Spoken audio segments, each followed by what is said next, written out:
आप दो लोग गए थे साइकिल से, तो आप लोग का टोटल खर्चा जो है आईसी कितना पड़ा था? भाई साहब अब ये पीछे बैठे हुए हैं और चलाना मुझे पड़ रहा है क्योंकि साइकिल हो चुकी है मेरी ख़राब। और ये देखो, लेकिन सबसे मुझे गंदा बिहेवियर लगा नेपाल पुलिस का। लिटरली भाई इतना गंदा बिहेवियर, उन्होंने मुझे रोक करके, तुमको झंडे से दिक्कत है तो तुम वहाँ रोक दिए होते जहाँ पे परमिट बन रहा था। जब हमारा परमिट बन गया, जब हम ऊपर चले गए, उसके बाद उसने बोला कि आप झंडा निकाल दो। दोस्तों स्वागत है आप लोग का मेरे एक नए वीडियो में। और भाई साहब अभी बज रहा है लगभग 12। सोचो हम लोग भाई सोनौली बॉर्डर्स लगातार चला के अभी हम लोग लगभग नौगढ़ पहुँचने वाले हैं। और आपको दिखाता हूँ ये हालत देखो भाई, देख रहे हो। और भाई ये है साइकिल है। अब तो भाई साइकिल एकदम पूरा हालत ख़राब हो गई है, बट चलो अब यहाँ से चल रहा हूँ क्योंकि नौगढ़ पहुँचने वाला हूँ। फिर मैं आपसे बताता हूँ भाई क्या मतलब इस धूप में ना भाई साइकिल चलाना मतलब एक पागलपन है। बट क्या करें भाई, चैलेंज ले लिए थे तो करना पड़ा। चलो पहले चलता हूँ भाई नौगढ़। तो भाई साहब फाइनली हम लोग आ चुके हैं बासी सिद्धार्थनगर। ये देखो भाई, ये देखो। और कितना बजे भाई दिखाना, टाइम दिखाना एक बार। बहुत है, टाइम दिखाना भाई, वो टाइम दिखाना। ये देखो भाई 2 बज के भाई 2 मिनट हो रहे हैं। और अभी लगातार साइकिल चलाने के बाद हम लोग आ चुके हैं बासी सिद्धार्थनगर। ये बासी का राप्ती नदी, और यहाँ से मात्र कुछ ही दूरी पे अभी जाके हम रेस्ट करेंगे, ठीक है। तो चलो यार चलता हूँ। और भाई इस धूप में यार आप लोग भी मेरी तरह पागलपन मत करना भाई, बहुत धूप लग रहा है। लिटरली बता दो भाई, बिना कुछ खाए पिए मैं चल रहा हूँ। खाली सुबह हम लोग पूरी सब्जी थोड़ा सा खाए थे और कुछ भी नहीं।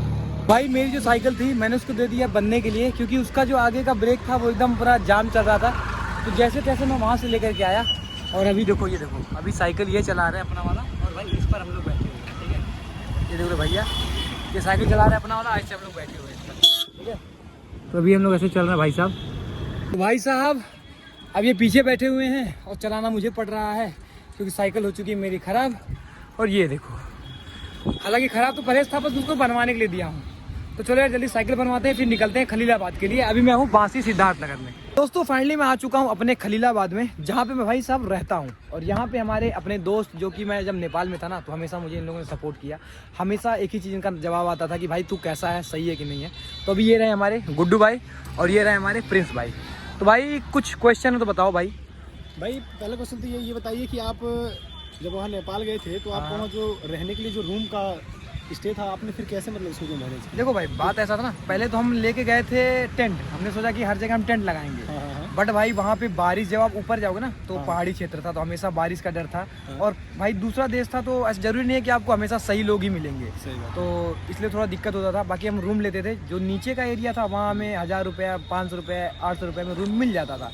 और खाने का भी 250-300 रुपये पड़ता था। लेकिन जब ऊपर चले गए, मतलब मुक्तिनाथ के बहुत पास, तो उसके बाद मतलब कि एक है जगह कागबेनी के ऊपर, जॉमसम के आगे हमारा वो जो रूम का रेंट था वो 1500 हो जाता था। और खाने का 400। जैसे जैसे आप ऊपर बढ़ेंगे वैसे वैसे उसका कॉस्ट थोड़ा बढ़ता है। तो भाई तुम्हारा कौन सा क्वेश्चन था? सत्ता भाई मेरा एक कॉमन सा क्वेश्चन था। आप ये बताइए, आप नेपाल जब गए थे इतने बड़े लक्ष्य को लेके, तो उस लक्ष्य में आपको कितने समस्याएं, जैसे मेरे कहने का ये मतलब है उन लोगों का व्यवहार कैसा था, वहाँ के प्रशासन का क्या व्यवहार था, वहाँ के लोगों का क्या व्यवहार, सिंपैथी थी या कैसा था उन लोगों के? ये बहुत ही बढ़िया सवाल पूछा है हमारे प्रिंस भाई ने, जो कि बहुत लोग का भाई ये चीज़ होता है। क्योंकि अपन आप घर छोड़ के जाते हो दूसरे देश में, तो हम लोग बता दो, जो वहाँ के लोग थे ना भाई, वो बहुत ही पोलाइट थे। लोग मतलब इतने ज़्यादा हेल्प करते थे ना, जैसे कि मतलब एक भाई की तरह है। लेकिन सबसे मुझे गंदा बिहेवियर लगा नेपाल पुलिस का। लिटरली भाई इतना गंदा बिहेवियर, उन्होंने मुझे रोक करके, मतलब मेरे साथ मुकेश भाई भी था, उसको रोक करके उन्होंने बोला कि ये जो इंडिया का झंडा है अब इसको निकाल करके अंदर रख दो और नेपाल का झंडा खाली लगेगा। अरे ये बात कहीं अगर योगी दी तक पहुँच गए तो बॉर्डर बंद हो जाएगा। भाई ईमानदारी बता दूं कि अगर तुमको झंडे से दिक्कत है तो तुम वहाँ रोक दिए होते जहाँ पे परमिट बन रहा था।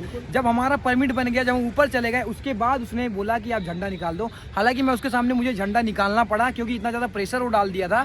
बट उसके सामने मैंने नेपाल का भी झंडा निकाला। मैंने बोला भाई दोनों नहीं लगाएंगे। तो मुझे बोला कि मैं आपका आधार कार्ड फाड़ के फेंक दूंगा। मतलब ऐसा, मतलब मैं बता दूं कैसे बोला उसने डायरेक्टली। बोला कि इंडिया का झंडा निकालो। मैं बोला कि सर क्यों निकालूं, क्या दिक्कत है? कह रहा जल्दी निकाल। नहीं समझ में आया, निकाल, ये उसका लैंग्वेज था। और लिटरली बता दूं भाई, वो इतना मुझे गंदा लगा ना।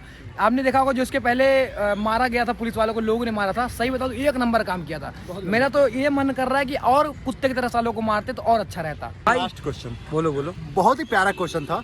आपने एक वीडियो अपलोड की थी, उसमें स्नोफॉल हो रहा था। हाँ भाई, हाँ भाई ऐसा स्नोफॉल बहुत सालों बाद मैं गया था वहाँ जम्मू कश्मीर गया, तो वहाँ मिला था। या तो आपकी वीडियो मैंने वो स्नोफॉल, हाँ भाई ये चीज तो भाई ऐसा स्नोफॉल मुक्तेश्वर में हमेशा होता है या महादेव की कृपा नहीं आप भाई पे थी? देखो ये ऐसा था ना, जब हम वहाँ पे पहुंचे तो पहले नीचे तो थोड़ा थोड़ा हो रहा था, मतलब जो कागबेनी से आप ऊपर जाओगे, मतलब कागबेनी से मुक्तिनाथ है मात्र 12 किलोमीटर, तो हम 6 किलोमीटर चले और पूरा जो चढ़ाई है ना मतलब 90 डिग्री है भाई। अच्छा, मतलब खड़ी चढ़ाई थी? पूरी खड़ी चढ़ाई है, मतलब आप बहुत मुश्किल से चढ़ पाओगे। तो वहाँ पे क्या हुआ, ऐसा भैरव बाबा की चढ़ाई है? हाँ, तो जब हम लोग वहाँ पे गए तो हल्का हल्का हो रहा था, लेकिन जब ऊपर गए तो ज्यादा होने लगा। तो हमने लोगों से पूछा, लेकिन भैया बहुत प्यारा मोमेंट था। हाँ। ऐसा मोमेंट देखने को नहीं मिलता फिर है। मैं जब लोगों से देखने को मिलता है ये हाँ, चीज। फिर मैं जब लोगों से पूछा तो लोगों ने खुद बताया कि भैया पता नहीं 2 दिन से इतना ज्यादा क्यों हो रहा है, अभी तक तो नहीं हो रहा था। ऐसा मौसम खाली दिसंबर, जनवरी या फरवरी में ही दिखता है। सत्यम भाई, मेरे एक छोटा सा सवाल और था। आप 2 लोग गए थे साइकिल से, तो आप लोग का टोटल खर्चा जो है आईसी कितना पड़ा था आपका? देखो भाई गुड्डू भाई, ऐसा था कि हम जब लेके गए थे घर से तो हमने 10,000 रुपये आईसी लेके गया था, ठीक है। 10,000 वो ले गया था, 10,000 मतलब हमारा हो गया था टोटल 20,000। 20,000, ठीक। तो 10,000 एक लोगों का होता है 16,000 और एक लोगों का 16,000 नेपाली, तो हमारे पास टोटल 32,000 आए थे। और हम लोग वहाँ टोटल स्टे किए थे लगभग 11 दिन। और आपको बता दूं कि भाई आप अगर साइकिल से जाओगे ना तो आप कहीं भी जा रहे हो तो हर एक जगह पे आपको पैसा लगेगा, हर एक चीज़ वहाँ। और लोग जब लोग देखते हैं ना कि फॉरेन से मतलब बाहर से कोई लड़का आया या बाहर से कोई आदमी आया तो उसका रेट सीधे डबल हो जाता है। तो हमें ये चीज़ वहाँ झेलना पड़ा। और हमारा जो भी पैसा था मतलब 8,000 रुपये लगभग खर्च हुआ। 2,000 आईसी मेरा भी घर पे बच के आया और 2,000 आईसी उसका भी घर पे बच के आया। बाकी बहुत ही नॉर्मल हम चले आए और चले गए, और कोई हमने वैसा फालतू खर्चा भी नहीं किया। जो खर्चा था थोड़ा बहुत साइकिल में लगा, साइकिल में दिक्कत आ गई थी, पंचर हो गई थी और ठीक था, बाकी जो भी था। ये एक चीज़ और था, जैसे कि साइकिल से आप गए थे तो जो ब्रेक के कुछ इश्यूज आ रहे थे, आपके हाँ ब्रेक भाई, नहीं लग रहे थे। ये चीज़ बता दूं कि अगर आप जा रहे हो तो आप पहली बात तो नॉर्मल साइकिल लेके मत जाना, गियर वाली साइकिल ही चढ़ेगी। सबसे बड़ी गलती जो मेरी थी और मेरी या उसकी, हम लोग खाली फ्लो में चले गए। सबसे बड़ी गलती ये थी कि नॉर्मल साइकिल कभी लेके मत जाना, गियर वाली साइकिल जानी चाहिए। दूसरा चीज़ भाई डिस वाली लेके जाना। डिस हमेशा क्या, उसका जो ब्रेक पैड होता है ना वो भी एक्स्ट्रा लेके जाना, क्योंकि भाई पहाड़ों पे काम नहीं कर रहा। जब स्नोफॉल होता है ना तो रोड पे पूरी पानी आती है और नीचे में वही कर रहा दिक्कत। तो दोस्तों मैं इस ब्लॉग को यहीं पे कर रहा हूँ एंड, और उम्मीद करता हूँ कि आपको थोड़ा बहुत ज्ञान जरूर मिला होगा। अगर अभी भी आपका कोई डाउट है, कोई सवाल हो, जरूर पूछिएगा। बाकी मैं आ चुका हूँ सही सलामत घर पे। और हाँ भाई, जाने में तो बहुत टाइम लगा था, लेकिन आने में इसलिए मैं बहुत जल्दी आ गया क्योंकि भाई मैं बस पर साइकिल रख के आया। तो जो भी मेरे अपने लोग हैं मैं उनको ये बोलना चाहता हूँ कि भाई जो भी था सब कुछ मैंने आपको दिखा दिया, सब कुछ सच्चाई बताया। बाकी भाई अभी बारिश का मौसम है तो बिल्कुल मत जाइएगा।